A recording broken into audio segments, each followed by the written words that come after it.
So getting started, jumping in, we can only access our forms from one area, which makes it super easy. So the only place we can get to our forms is by forms and then form list. To create a new form, we're just going to select create new form. And then there's a couple things that are going to pop up in this little pop-up window. The first thing we want to do is name our form. Now, this name, and then you can add a form description, but it's not necessary. But the name and the form description are totally internal, meaning you can put any name in here, any description in here that's going to help you know what this form is used for. So your members will not see what you put in these areas. I'm going to show you what your members will see once we get inside the form itself. Down here at the bottom, there are two check boxes. So our form is comprised of some different sections. Some of those sections are built in. So we have a login section, a summary section, a payment section, and a confirmation section that are built into our form. The body of our form is what we will adjust depending on what type of form this is going to be used for. So if this form is used for a membership application, we're going to check this form will be used for membership. That's going to auto-populate the membership section into the form for us, which will drag fields into to ask different questions like name, address, phone number, stuff like that. If this form is used for an event registration, instead we're going to check the box, this form will be used for event registration. That's going to bring in an event registration section for us, which we will then bring those fields into. And it has some different customizations, like putting in place the date that the event will be held on, whether guests can register, some different kind of custom stuff like that. Now we can also check both of these boxes. That's going to bring in a membership application and an event registration section. Sometimes associations have it to where somebody has to be a member for them to come to an event. And so they'll put the membership application section before the event section. So that means that they have to fill out the membership application basically before they can fill out the event registration piece. Does that make sense? Yes. Could this also be used if we were having an event and we're offering a special discount on joining? Totally. So that would two together.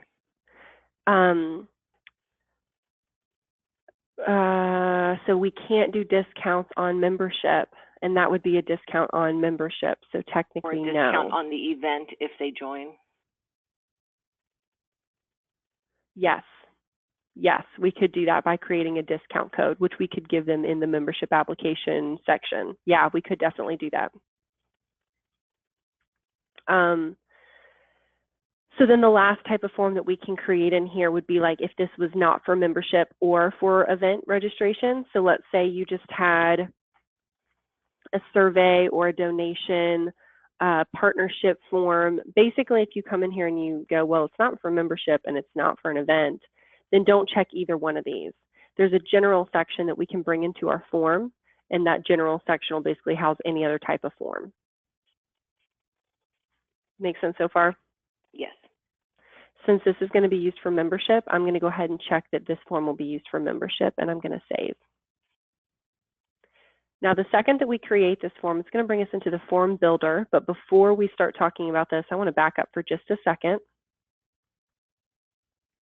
to review a couple of other things with you. Now that we have a form created in here, you'll notice it's listed under the membership name, or I'm sorry, the form name. There is a form ID. This right here is going to show you how many form submissions have been created. As people take this form and as submissions are provided, you'll be able to click on this number and it's going to take you into each distinct form submission and you can view each one. You can also export the form submissions into an Excel document from that page. So just keep in mind, if you ever want to see individual form submissions, all you have to do is click on that, the number that'll populate in there, and it's going to take you to each individual form submission. Okay. Event registration will obviously be used for events versus like a membership application or a general form. You'll still have a number that'll populate under form submissions, and then there's going to be a link here that'll say event registration. The difference between the form submissions and the event registrants, form submissions is going to show you the number of forms that were submitted. Event registrants is going to show you if that person registered guests. So those guest registrants will be included in the event registrants section of the form. We may need to come back and look at that once this information is populated. We can publish our form just by double clicking, similar to like the content. Right now we can delete our form. However, the second a form submission is made, we will no longer be able to delete this form. The reason why is because we are able to collect information on your members to save in their profiles through forms. So then if we collected all this great information on your members and then we came back and deleted the form, it's going to delete all that information you spent time collecting. Okay. So that's why we just take away that delete option to prevent a mass amount of information being deleted. This copy is something, it's probably going to end up being your best friend. So once we've got an event registration form created, if you ever need to start using a new membership application or whatever it may be, you can copy one of these other forms in here. In fact, what a lot of my associations have started doing is just having like basically template forms, like a template event form, a template survey, and then they can just copy those, rename them, make a few tweaks, and then just use those as the form that they needed. So this copy button is going to save you a lot of time, so you're not having to start from scratch every time you need a new form. Okay. You can edit your forms. So editing the form will allow you to go in and make some changes. If similar, so like you won't be able to delete any fields from the form, right? Because that might delete that information from their profile. So you're not going to be able to delete info from forms, but you will be able to add fields to forms if the form has already been submitted previously. Does that make sense? Yes. Okay, awesome. Because I don't want to take away people's information that are in their profiles, but I could add to new people. Add information by editing. Exactly. Yep. Lastly, take this form is one of my favorite pieces that we have. Take this form means that, and this happens to every association no matter what, somebody's going to send you an email and say, please just register me for this thing. I can't figure out the form online, or I don't have time to take the form, whatever it may be. I want to come, register me. So you can take this form on behalf of that person. You can search their name. This is going to bring up everybody within your database. You'll search their name, you'll find them, you'll be able to proceed as the selected profile, and you're just going to go through taking the form on their behalf. And then that'll count as a form submission in your registrants, and it'll also show up in their profile. So you'll have that historical data on that individual moving forward. Okay. All right, one other thing I wanted to point out is if you take this form on behalf of somebody, let's say they send you an email on a Monday, you don't get to it until Wednesday or Thursday afternoon, there's this little sneaky button down here, prevent confirmation emails.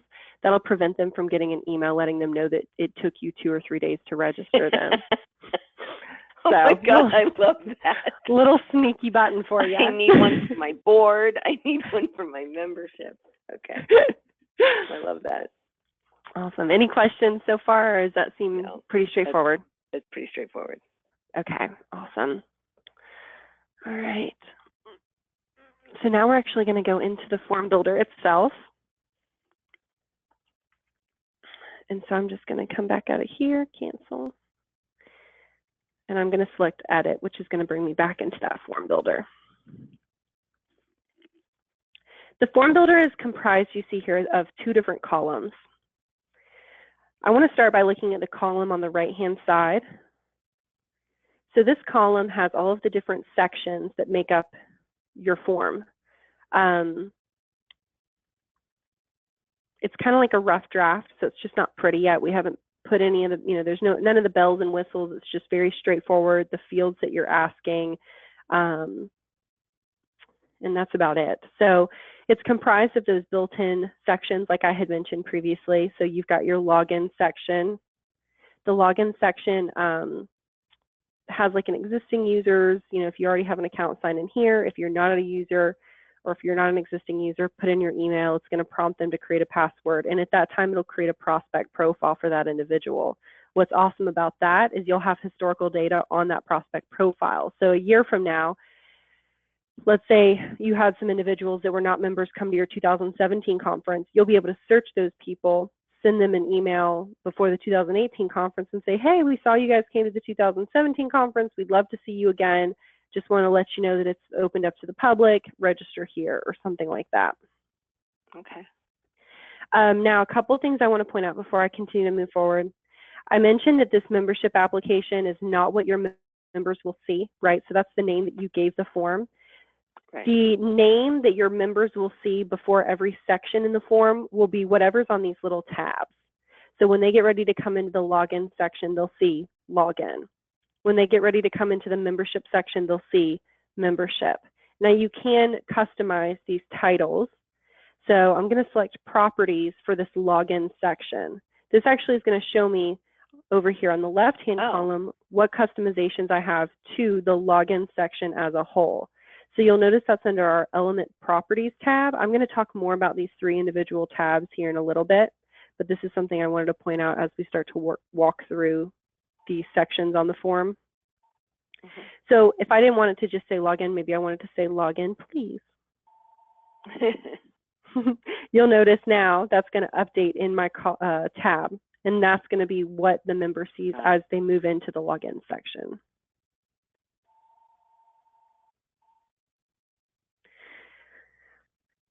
You can turn the login section off, so enable or disable the login section. I wouldn't recommend turning the login section off for a couple of different reasons. The main one being the login section is what recognizes your member. So if you don't have the login section on, yet you've got fields that you're trying to collect information through to save in their profile, it's not going to know where to save that information because it doesn't affiliate the form with any particular member. So it's not going to be able to save the information in their profile. Now, the other or the flip side of that, let's say I'm a member with you, I come in here to register for an event. Any fields that you're asking or that any fields that can communicate with my profile, which would be built-in or custom attributes. We're going to talk more about that in just a second.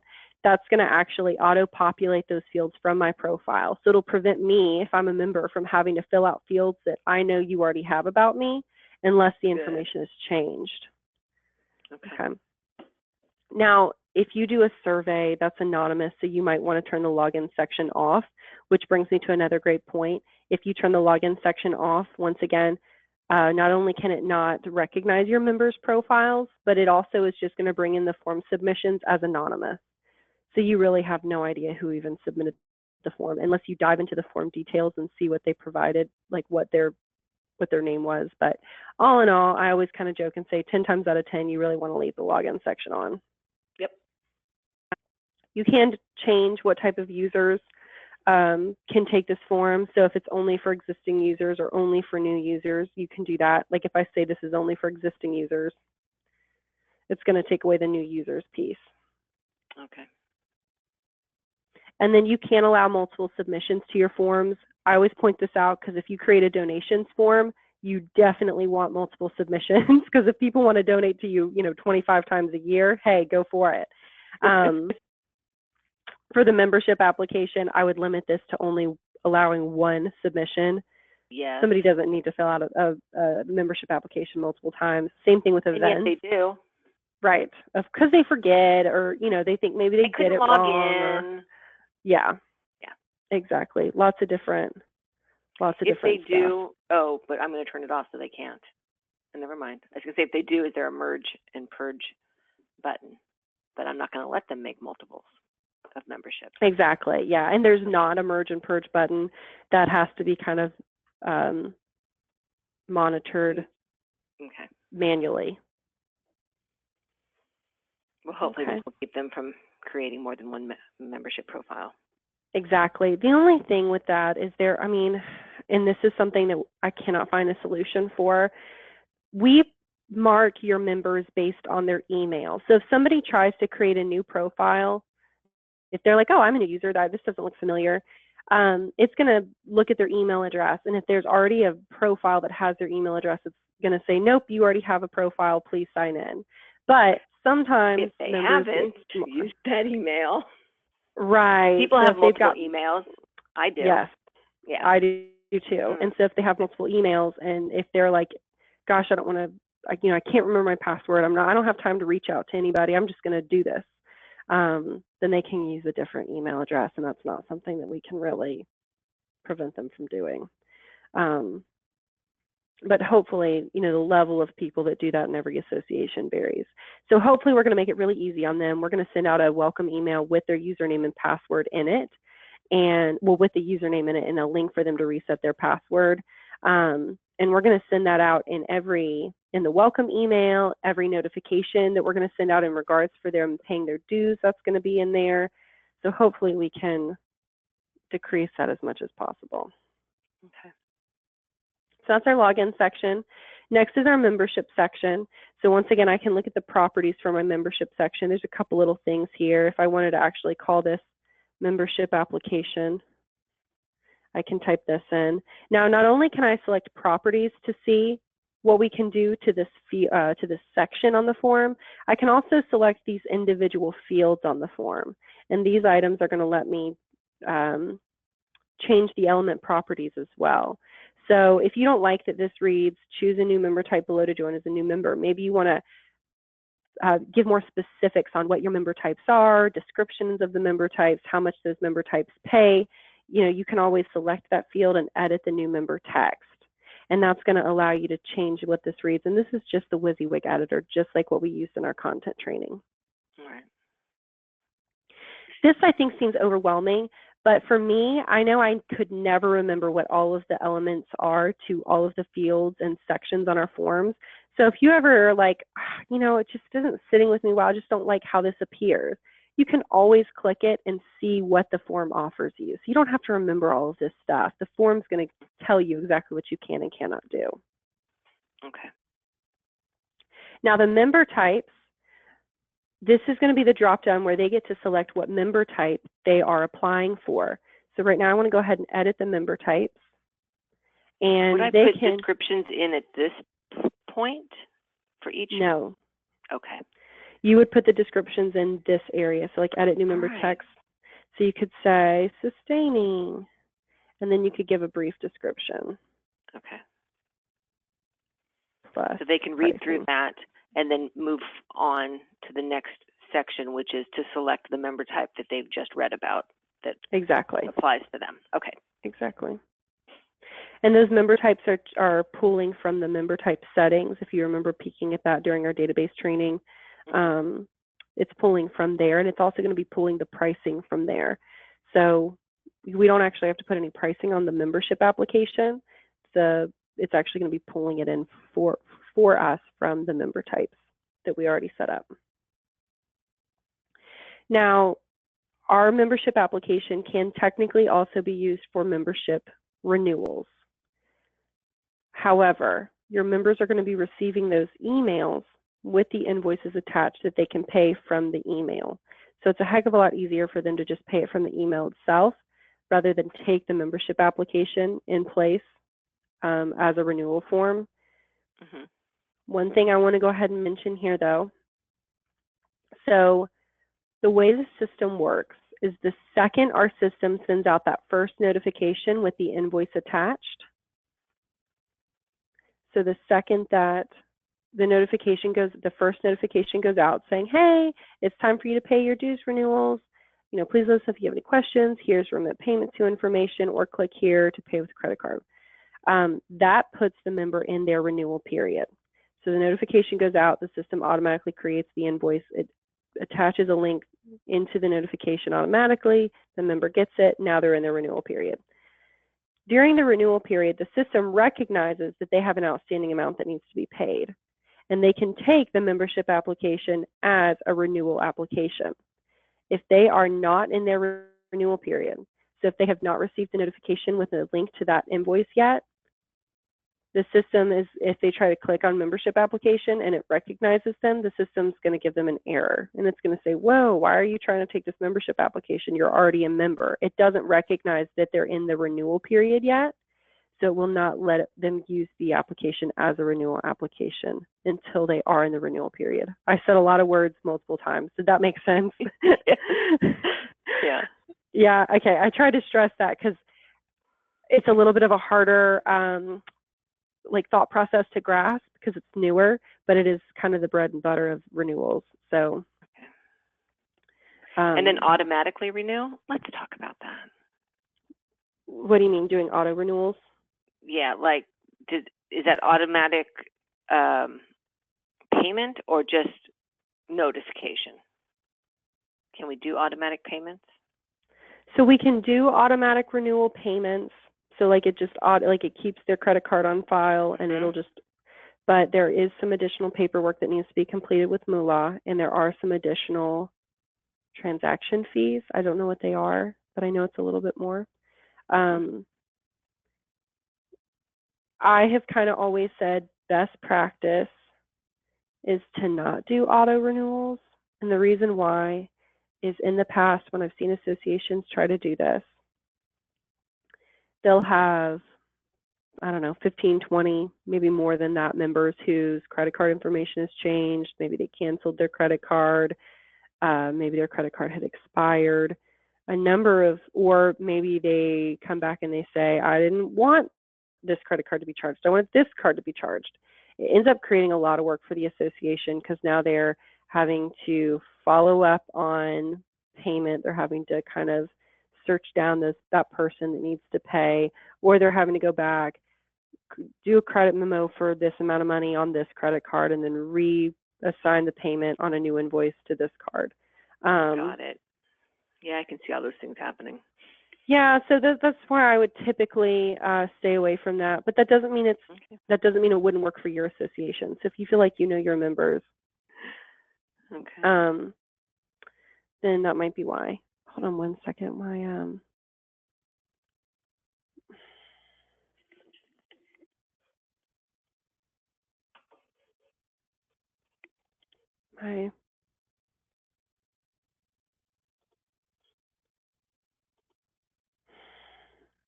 Okay, sorry, my director is just tried to call me 3 times, which is usually not a good sign. That's good at all. Okay. All right, so let's keep driving through. Any questions on the login section or membership application so far? So far, so good. Okay, great. The next are super easy peasy. We've got a summary section.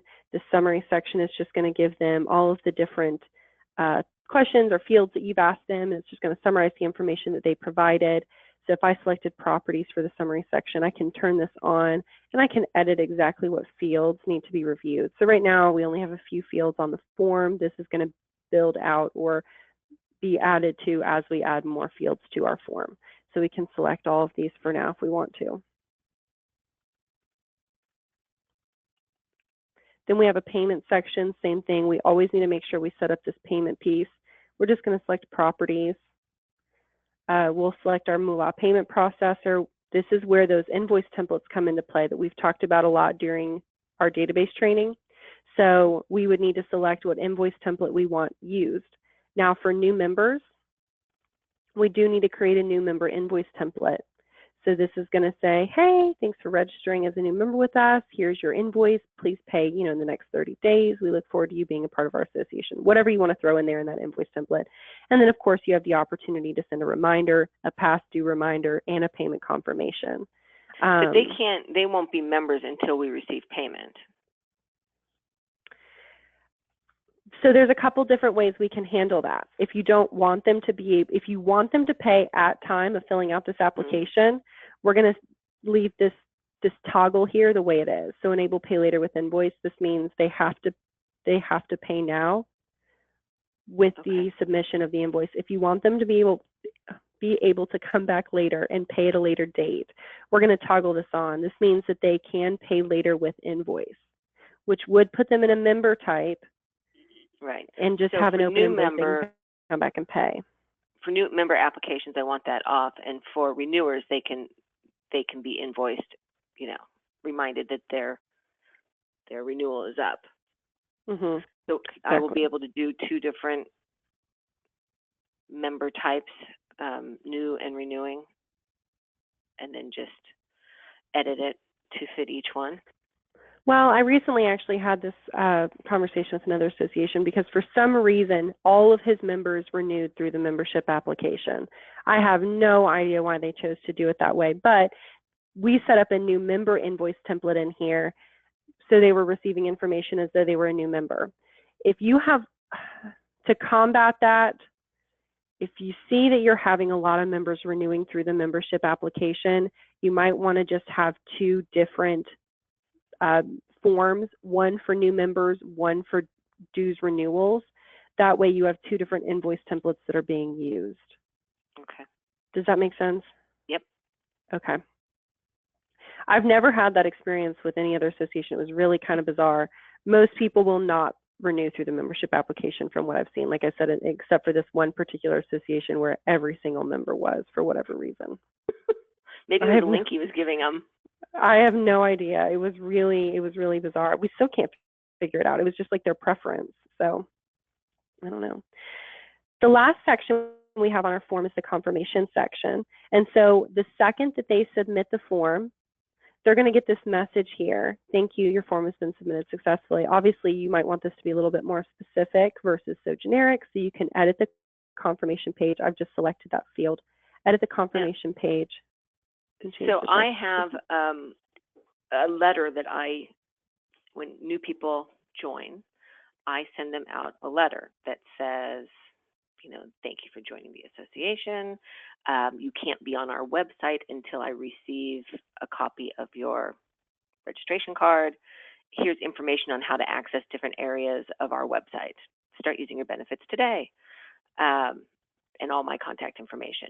Is that something that I would put in this confirmation page, and then I wouldn't have to manually be creating this? And yes. I also put our code of ethics. I attach it. Can I attach things? I see site links. So we cannot attach it, but remember you can save it in your media manager and kind of like attach it as an internal link. And so not only is it going to bring up the confirmation page, but from here you can also we can also go to properties. And now we've also can set up a confirmation email that they can also receive. So not only would I give that to them maybe on that page, but I would also set up an email that they receive with all that information as well. So you can just turn this confirmation email on, edit the confirmation email, put all that info in here. Another thing that I love is you can use our merge data tool. That's going to merge information in from the form itself. So you can merge in the invoice number. Do what? Good. I say hi, Tracy. Yeah. Thanks for joining. Exactly. Yeah, exactly. You can use their name. This is going to bring in any additional fields that we add to the form as well. And then like the submission total, all that kind of cool stuff. And one more thing that I just like am obsessed with. So you can BCC yourself on this email. So not only is this acting as an email for the member, or like a receipt for the member, but it's also acting as like a notification for you. So you're not having to come in the system every day and wonder, what new members do I have, so on and so forth. You just get an email sent to your personal email or, whatever business email, and you can go, oh my gosh, we've got a new member, and then you can just dive in here and reach out to them if you need to. Good. And I can do more than one. I can do it to me and to my membership chair so that she's getting a little notice as well. You sure can. You can have as many as you want in here. Good. And you'll be able to use this function on all forms, right? So you can use this on event registrations, donations, any other type of forms that we set up in the system as well. You'll be able to do the same thing. All right. So we've covered those different sections. Any questions on any of these items over here? No, we're good. Okay. Wait, how did we get in here again? Forms. We went to forms, form list. Okay. You can either create a new form or we're going to select edit. Okay, got it. Now we've talked all about this right-hand column, but we haven't talked about the left-hand column at all. So let's talk about this for just a second. Our form settings are going to be items that apply to the form as a whole. So that form name that we put in when we first created the form and the form description, this is where this information is going to be held. Once again, that's internal though, so nobody else is going to see it but you and other admin. Okay. If you remember when we talked about aliases during our content training, that's what creates the URL. So same thing here, our form alias is the URL to take them to this membership application. So if we wanted to direct somebody here, we could say go to calda.memberclicks.net/membership-application, and that's the link basically. Okay. We can enable a form expiration date. Of course, there is not one for the membership application, but on some type of event registration forms, you'll want to use this. Here's that permissions that we're going to see pop up a lot. So if you remember, groups determine our permissions in the system. So right now, these permissions are just determining on this level who can see this form at all. Okay. So right now, anybody can see this form. You're also going to see these at the individual field levels and section levels. So if there's one field that you may need to know of your sustaining members, but you don't need to know it of your other members, then you can permission it so that only your sustaining members can see that particular field. Okay. Date-based pricing and discount codes. These can only be used on event registrations or general forms. So these cannot be used for membership applications. Okay. The reason why is because it's pulling the pricing from the member type settings we've created for the membership application. So because it's pulling it from a different place, we can't have form settings apply to that outside pricing. But for event registrations and for general forms, it can, we are going to put the pricing directly on the form. I'm going to show you how we're going to do that here in just a bit. I'm hoping I'm going to. And then if not, I'll do it next time. But you can set up date-based pricing, which would be like early bird or late fee pricing, and then discount codes, which you mentioned earlier. So if you have sponsors coming, you can create a discount code called sponsors in all caps. So I'm going to send some resources on how to use these two pieces. It's difficult for us to test these until we actually have a real-life example that we need to use it in. But we'll definitely look at these together in more depth, probably once all your forms are completed, and once you have like a real life example you'll need to use it in, you can just contact me and we'll set it up together that first time. Okay. The last piece of this is the forward URL. So by default, once a form submission is completed, your members are going to be brought back to the home page of your website. If you don't want them brought back to the home page of your website, so maybe you want them taken to maybe you want them taken to the members only section, where members only section, maybe their profile, anything like that, then you'll just throw in that URL right in this area. Yep. If you leave it blank, it's just going to take them, like I said, by default to the home page of the site. Okay. Any questions on the general section? Nope. Awesome. The Add Form Elements tab. So this is where all the fun happens. This is where we actually get to start creating our form. So we've got, this is broken up into 4 different tabs. And if you think back to our database training, we've got those built-in attributes. That's physical address, contact name, email address, their name, organization, their phone number. And we have custom attributes. These are all of those custom attributes that I saw in your database that we brought over into your website. Now, built-in attributes and custom attributes are saved from the form into your member's profile. So any of these fields that your member fills out on the form is going to reflect in their profile. Now that we're ready to start filling out some of this information, some of this is already built in, it's like their name is already here. But you ask for their business name, business address, business city, so on and so forth. So like business name. I know that organization is a built-in attribute. So all I'm doing is grabbing and dragging. My form will tell me exactly where to bring these different fields because it's turned green. Okay. If I don't like that this reads organization, maybe I want it to read business name. You'll notice the second that I drop this into my form, element properties pops up here. I can change the label. Yep, that's exactly right. Now you also have export name in this area. you have the ability to export all of these form submissions. And so the export name is what the column header of the Excel document will, how it'll read once you've exported it from MemberClicks. So you always want to make sure. Yeah, you always want them to match. Sometimes you may have a really long question in here, like, please check all that apply to the following, prefixes or whatever it may be. So then in the export name, you may want it to be a little bit shorter, but you can always have them match just the exact same and it won't hurt anything. Okay. We can make this required. Once again, we can edit their permissions, and then that's all we can do here. Anytime I add in a new label, or add in a new field, I always start from the very top of my element properties and work my way all the way down. To me, that's just how it's just kind of like that pattern of doing the same thing every time. Business address is next. So I'm going to add a form element, and I know address is a built-in. So I'm just going to grab and drag once again, and there it is. To make this required, it's a little bit different. So I'm just going to use the drop down, and I can make it required in the drop down versus a toggle. Now, what if I have some members that are either mobile or they don't have a brick and mortar address? So you don't have to make it, obviously you don't have to make it required. I do need a required mailing address. So maybe we might want to add an additional label called mailing. So would I use copy here at the bottom and then just rename? I wouldn't.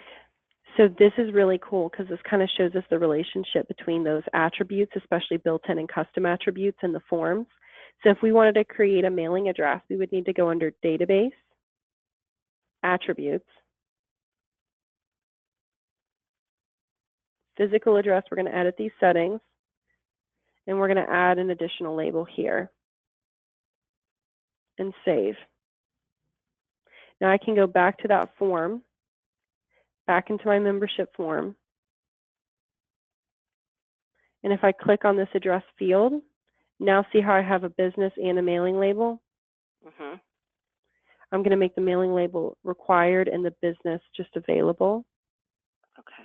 And I can change this export name. And I'm going to just make it address mailing. Did that make sense, that process? Yeah. Yeah, but I probably would have to do it a couple of times to know to do that. Definitely. Or listen to this recording. Perfect, which I'm going to send to you. Then we've got business phone 2, and then business fax. I know that phone is once again a built-in attribute, so I'm adding a form element, going to my built-ins and adding a phone. We've got our business, our fax, and our mobile. And you can make one of those required just by using these drop downs and choosing required. Good. So this is going to be kind of how I continue to build these out. To talk briefly, we've got our built-in and custom attributes. So then we've got form fields. We would want to use a form field if it's not a piece of information we need stored in our member's profile. So I mentioned a second ago, built-in and custom attributes, those fields will always be stored in the member's profile.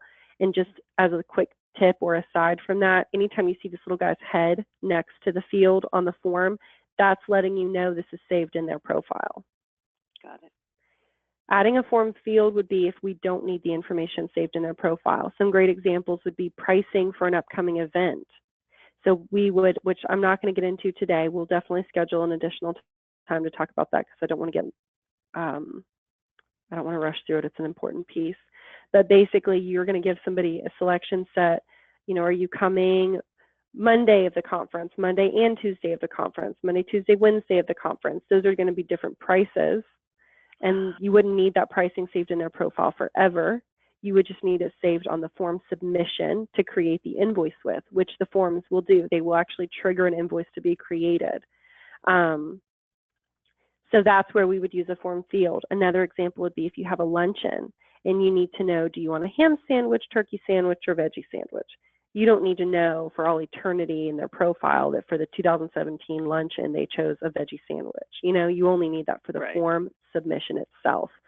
So that's where the form fields would come into play. We're going to go through all of these together, but these will hopefully look a little familiar as we used these when we created the custom attributes previously, if you remember. Okay. Then we have our presentation items, and these are totally just how the form looks, how it presents itself is how I remember it. If we messed up those checkboxes in the beginning when we first created this form, we can always drag them in manually. So if we are like, well, we really not only want this to be a membership application, we really want it to be an event section too, we can just grab and drag a new section. Now we've got an event section on here. Easy enough? Yep. Same thing with the general section. You'll need to grab and drag that in. And then some of these are kind of easy peasy. Horizontal line is literally this here. It's just a horizontal line. A label is how we're going to add a field of description or direction. I like to think of a label as a text box. So this new users box, this is a label. Okay. Anywhere you might need to add some directions or instructions, you're just going to drag a label in, and it'll let you do that. Page breaks are usually built in. So for example, we've got a page break down here at the bottom. This is just telling our system to move from one section to another. The only time you'll ever need to manually add a page break is if you're asking your members to take a survey and maybe you're asking 30 questions. You don't want the page to just scroll and scroll and scroll and scroll for 30 questions worth of section. You want to put in some page breaks maybe between every 10. So they'll complete 10 and then hit next, and it'll bring them to the next page of 10 more questions, and so on. Okay. And then lastly, white space is literally just white space.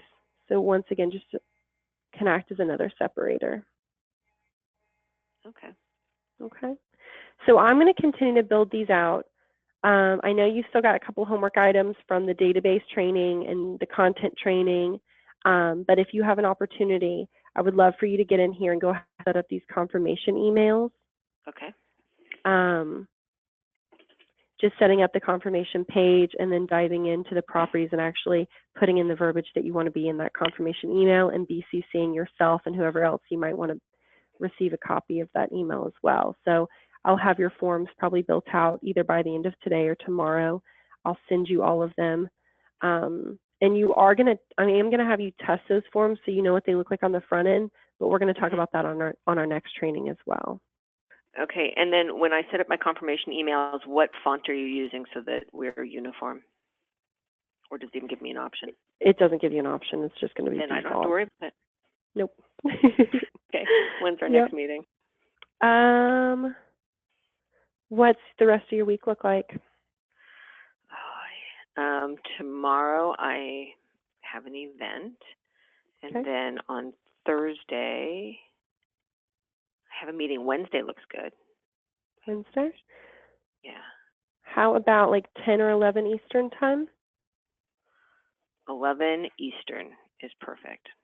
Cool. 8 a.m. Pacific. Okay. We're going to go over form fields, and we're going to go over testing forms.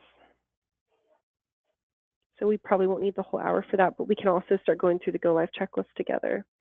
Cool beans. All right, well, I'm going to send you a follow-up email.